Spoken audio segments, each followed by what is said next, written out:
The cameras were rolling on the 72nd take of what should have been a simple dialogue scene.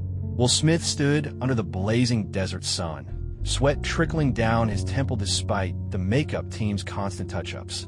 To everyone watching, he was the consummate professional, the box office titan whose name alone could secure hundreds of millions in funding. His smile remained bright, his jokes between takes keeping the crew's spirits high despite the grueling 18-hour days on the set of Immortal, an ambitious science fiction epic that the studio hoped would launch yet another lucrative franchise.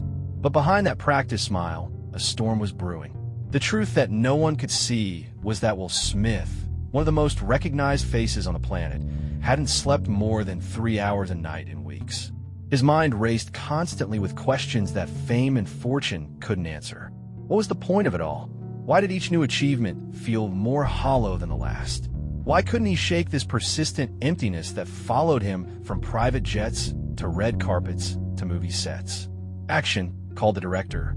Will delivered his lines flawlessly, as he always did. A dramatic pause, the emotional turn, the characteristic spark in his eyes that had captivated audiences for decades. But as he reached the climactic moment of the scene, something changed.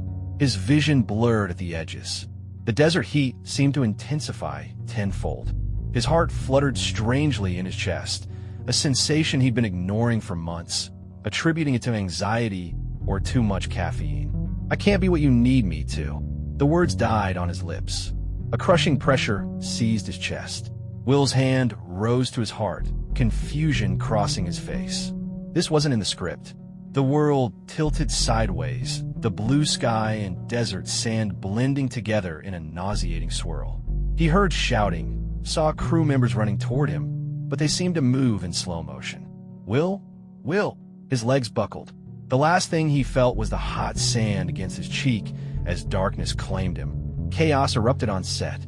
The medic rushed forward, calling for the on-site emergency team. Will's personal assistant frantically dialed 911, her voice breaking as she gave their remote filming location. The director stood frozen, watching as the medic began chest compressions on his star. No pulse. Starting CPR. Paramedics arrived in 12 minutes that felt like 12 hours. They worked with practiced efficiency, attaching monitors, inserting IVs, charging defibrillator paddles. Clear.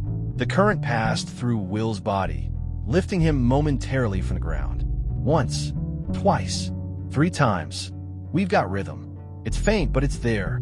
As they loaded him into the air ambulance, no one on set could shake the image of Will Smith, vibrant, invincible Will Smith, lying motionless on the desert floor. News spread through Hollywood like wildfire. Social media exploded with prayers and speculation. His family boarded private jets, racing to the hospital.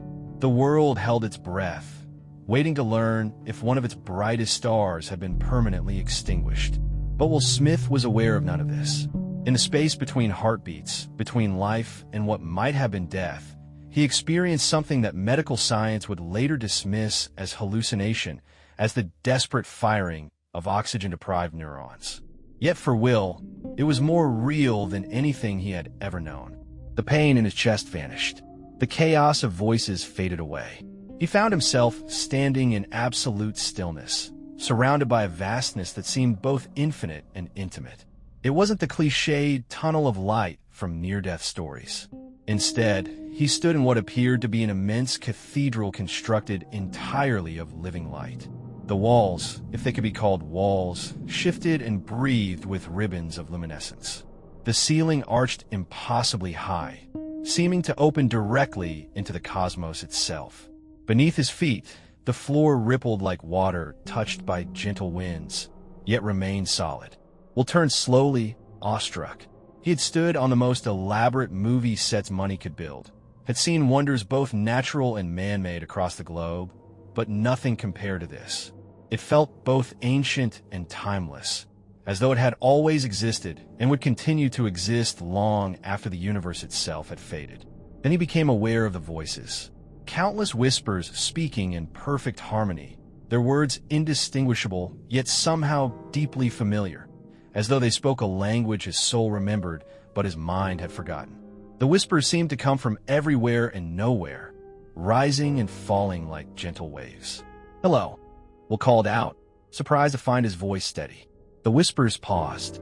The light around him shifted, gathering and condensing before him into a radiant figure. Will squinted, trying to make out features, but the figure's face kept changing. For a moment, it was his mother's face, her eyes filled with the unconditional love he remembered from childhood. Then it shifted to his father's stern but proud expression. His wife, his children, friends from throughout his life, mentors who had guided him, even faces of fans he had briefly met at premieres or charity events. The figure cycled through them all, a living mosaic of every person who had touched his life in some meaningful way. "Who are you?" Will asked, though some part of him already knew the answer. "I am many things," the figure replied, its voice a perfect blend of all the voices he had ever loved. "A messenger, a guide, a reflection. What matters is not who I am, but why you are here." Will glanced down at himself, half expecting to see the injuries of his collapse, but his body appeared whole and healthy. "Am I dead?" The figure's face shifted to his grandmother's gentle smile. "No, child. You stand at a threshold. Your body fights to live even now. But your spirit needed this journey, regardless of the outcome." "I don't understand." "You have been asking questions," the figure said, its face now cycling more rapidly through the people in Will's life. In the quiet moments between takes, in hotel rooms at 3 in the morning, in the split seconds before the cameras roll. Questions about purpose, about meaning, about why success feels so empty. Will felt exposed, vulnerable in a way no interview had ever made him feel. "How do you know that?" "Because I have seen you. Not the you that the world sees. Not Will Smith the movie star. I have seen you." The figure extended its hand, and the cathedral around them transformed. Suddenly they stood in a vast sphere of light, and within that sphere floated countless smaller lights, all connected by delicate threads of golden illumination. Each light, Will somehow knew, represented a soul. "What you see is but a fraction of the great web of connection that binds all living beings," the figure explained. "Each action, each word, each moment of kindness or cruelty sends ripples through this web. Nothing exists in isolation. No one is truly separate." The figure gestured, and certain lights brightened. Will recognize them somehow as people he had interacted with throughout his life. "Watch," the figure said softly, and Will watched in astonishment as his actions, words of encouragement to a young actor, a generous tip to a struggling waitress, time spent reading to children in hospitals, even just moments of genuine connection with fans, created beautiful, expanding ripples through the web of lights. But he also saw darker moments, times of arrogance, of impatience, of choosing ego over compassion. These two sent ripples, dimming the lights they touched. "I've hurt people," Will whispered, a lump forming in his throat as he watched the full impact of his existence laid bare before him. "All beings do," the figure replied, its voice gentle. "But that is not the measure that matters." "What is the measure that matters then?" Will asked, his voice barely above a whisper. The figure's face settled briefly into that of his first acting coach. "Not fame, not wealth, not the adoration of millions. Those are merely echoes, not the true song of your existence." The being gestured again, and certain threads in the web glowed brighter than others. "The measure is presence, genuine connection, the courage to be fully seen and to fully see others in return." Will watched as moments from his life played out before him. Not the blockbuster premieres or award ceremonies, but smaller, quieter moments. A conversation with a crew member going through divorce. The day he put aside his phone and truly listened to his daughter's dreams. The time he stayed after a press event to speak with a young fan battling illness. These moments, the figure said, these are the treasures you have stored up. Yet how often have you rushed past them, chasing the next achievement, the next validation? Will couldn't speak. Tears welled in his eyes as the truth of these words pierced him. How many connections had he missed? How many moments had he sacrificed at the altar of his career? "I've been measuring my life all wrong," he finally admitted, the words catching in his throat. "Not wrong," the figure corrected gently. "Incompletely. You have done much good in the world, Will Smith. Your gift have brought joy to millions. But you have been seeking meaning in places it cannot fully be found. What should I do? Will asked, feeling simultaneously small and yet part of something vast beyond comprehension. The figure's face cycled through every child he had ever met, their eyes bright with wonder and possibility. Live awake. Remember this web of connection in every interaction, from the director of your films to the person who brings you coffee. They're not separate from you. They are you, reflected in different form. The divine exists not just in temples or churches, but in the space between two people truly seeing each other. The beeping of hospital monitors pulled Will back. The sterile white ceiling above him was a jarring contrast to the luminous cathedral. His chest ached, his body felt leaden, but his mind was clearer than it had been in years. "He's awake," a nurse called out, and suddenly the room filled with doctors and family members. The diagnosis came later: stress-induced cardiomyopathy compounded by a previously undetected heart arrhythmia. The doctors called it a miracle that he had survived. They explained his hallucinations as the result of oxygen deprivation to his brain, a common occurrence in near-death experiences. Will nodded politely at their scientific explanations, but held the truth close to his heart. What he had experienced went beyond brain chemistry. It had shown him something essential about existence itself, something he could never fully explain, but would forever shape how he moved through the world. Recovery took weeks. The studio reluctantly pushed production on Immortal to accommodate their star. When Will finally returned to set, the crew didn't know what to expect.